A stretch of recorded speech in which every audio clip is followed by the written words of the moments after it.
Hello everyone and welcome back to the studio for this fourth day of the second NEO2 Open. I'm here joined with CCP Rise and CCP Fozzie. How are you guys feeling today? I'm feeling really good, bro. Feeling really good. Yeah? Pretty solid. I'm excited. You're excited for the matches we have today? We have a lot of really great matches today. Yeah, including our first best 2 out of 3 series. Yes, so that's actually a pretty big thing that we might want to touch upon, is that today is going to be a whole lot different from the other days of the tournament so far. We're going to be seeing teams fighting more than one match per day. It's going to be really taxing on some teams that may not be. If you don't have all your logistics nailed down, you could be in trouble. Yeah, but if any teams buckle under this pressure, then there's no way that they'd be able to handle the final day. So This is a good training ground for a lot of these newer teams that haven't been in the tournament much before. Teams like We Hurt and Thingy, for instance, don't have a ton of tournament experience, but have been doing amazingly well. But this best of 3 series they're going to have at the end of the day, they need to be able to handle this, because if they move on, they're going to be handling much worse next weekend. Yeah, definitely. They can potentially, both We Hurt, Thingy, Skull Blast Inside, and Warlords of the Deep could potentially be doing 3 matches today. And if you've ever participated in an EVE tournament, you know that doing one match is nerve-wracking, like you've often described for us when you were fighting with PL. But doing possibly 3 almost in a row is kind of intense. It requires not only just the people involved in the match, but then all of their friends that are supporting them to all be at the top of their game. And that's going to really separate the guys that have a really good support structure from the ones who are maybe in here a bit more casually. Yeah. I feel like we should, I don't know if we'll get the schedule up eventually, but just to talk about what is actually happening today.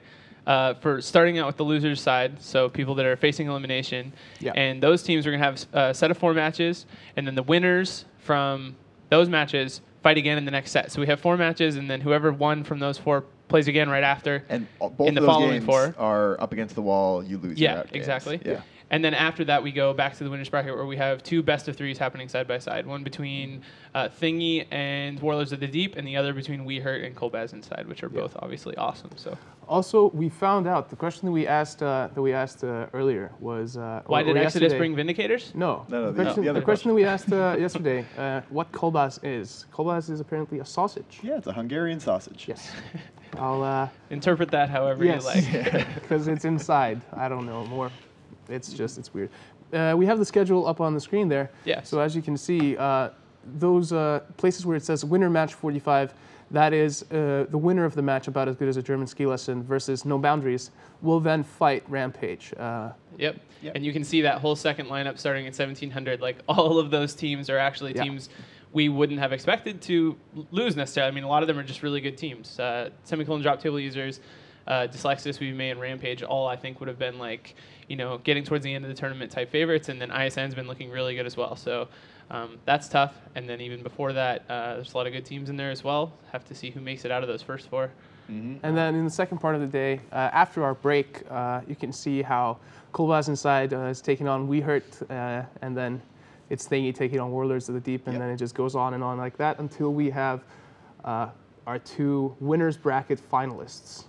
It's worth noting the last 2 matches on that schedule may or may not happen. Right. Yes. Those are best 2 out of 3 series that are going to be alternating back and forth. And if one team wins the first 2 of either series, then that'll end it. So the last 2 matches may not happen, but honestly, I think there's a good chance they will. Yep. I think both of those sets are going to go into 3 matches, personally. Certainly could happen. Actually, I think I agree with you there. These are very, very competitive teams, and it's really cool to see 2 newcomers to the tournament, in We Hurt and Thingy, up against 2 of our most established powerhouses. Definitely. And what I really like about this as well is that the team that wins that is actually like the 2 teams that make it to the winners bracket finals. The team that loses that finals will be guaranteed 3rd place. So winning this semifinals match means that you're guaranteed 3rd place. Yeah. Yeah, so it's a huge victory. It's getting into the money like that. Those matches really, really matter. If you win that, like you're we in should the money. like highlight that a bit. We didn't even mention that at all yesterday. This is a tournament for money. Yes. I mean, it is a tournament for money. It's $12,000 for the first place team with a team roster of a maximum size of 12. That means that if you used up all your slots, each person is getting $1,000. This is taxed. This is a taxed thing. Unfortunately, we can't just give you money and not pay anything to the authorities, as much as we would like that. But on top of that, the winning team also gets about 350 plex or 370 plex. I'm not entirely sure on the exact number, but that is a good 3-year subscription for everybody on the team to EVE. So it's a big deal. Yeah, and that means that you can play for free until the next tournament, where you can make even more money. Or you can use those Plex to buy tournament chips. Yes. And then use that to fund your Alliance tournament. And then win tournament chips, and then just be super, super space rich and really, really rich in real life. Also really rich in experience, because that's something that we don't necessarily highlight a lot, is that the experience you get in a tournament, fighting in this kind of intense, skill-intensive environment is really valuable. Just like probably rich in friendship as well. Yes. The best ship. And love. Friendship is the best ship. Does friendship have guns? What would the slot layout be for the friendship? Would it have like a lot of lows or a lot of mids or a lot of highs? Would it be an aggressive ship or? I feel like friendship would be like a remote rep. It would be like a superpowered Nestor. Definitely. I feel like it wouldn't have any mids. Like mids are the least friendly slot. Yes, there'd be no E-War in friendship. So no running away either. Just hugs only. I actually don't have the bands here, but maybe since we're about we do this out, have the bands. You have the bands over there. Let's go over those. So about as good as a German ski lesson has been Ishtar and Fleet Typhoon, and No Boundaries has been Dominic's and Golem. The Dominic's Golem, a bit more of a standard set of bands. The Ishtar Fleet Typhoon, I think part of the reason that About as Good as German Ski Lessons would be banning Fleet Typhoon here is they saw No Boundaries use them to really great effect yesterday. Yes. The match yesterday between no Boundaries and the Agmar Money team, when they destroyed the Agmar Money team Paladin, partially using the newts from those Fleet Typhoons.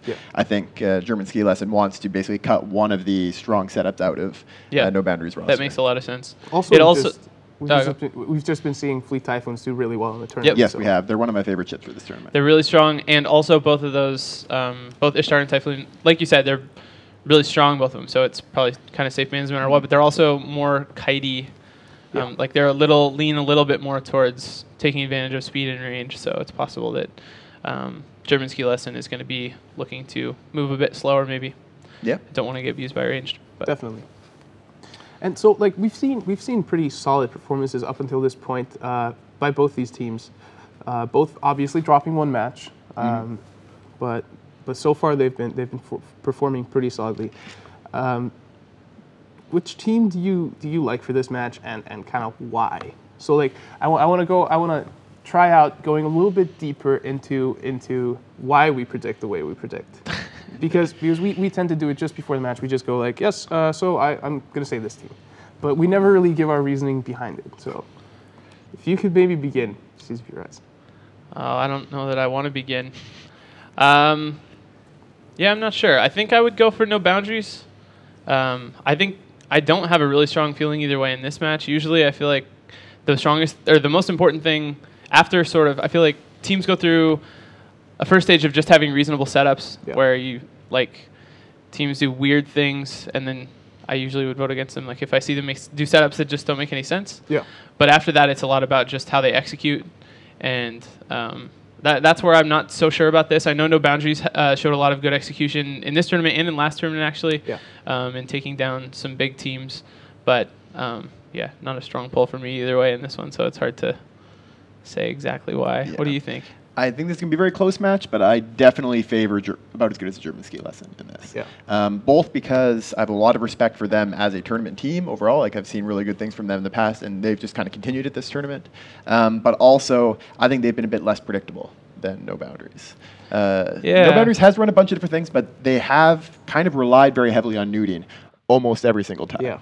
And which is a very powerful thing in a tournament format, but I'm not sure they're going to have to start being a bit less predictable if they want to go really far. Don't you feel a bit though like Ski Lesson? I mean, I don't know. They are less predictable, but I feel like they've also done some weird things that are just plain not as effective.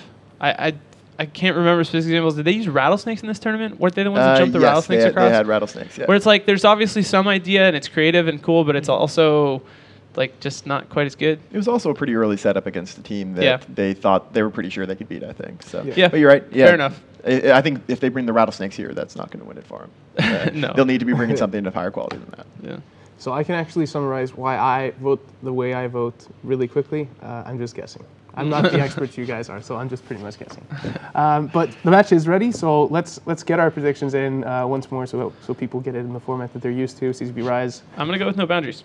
I'm going to go with German ski lesson. I'm going to agree with CCP Fozzie on that one and go with about as good as a German ski lesson.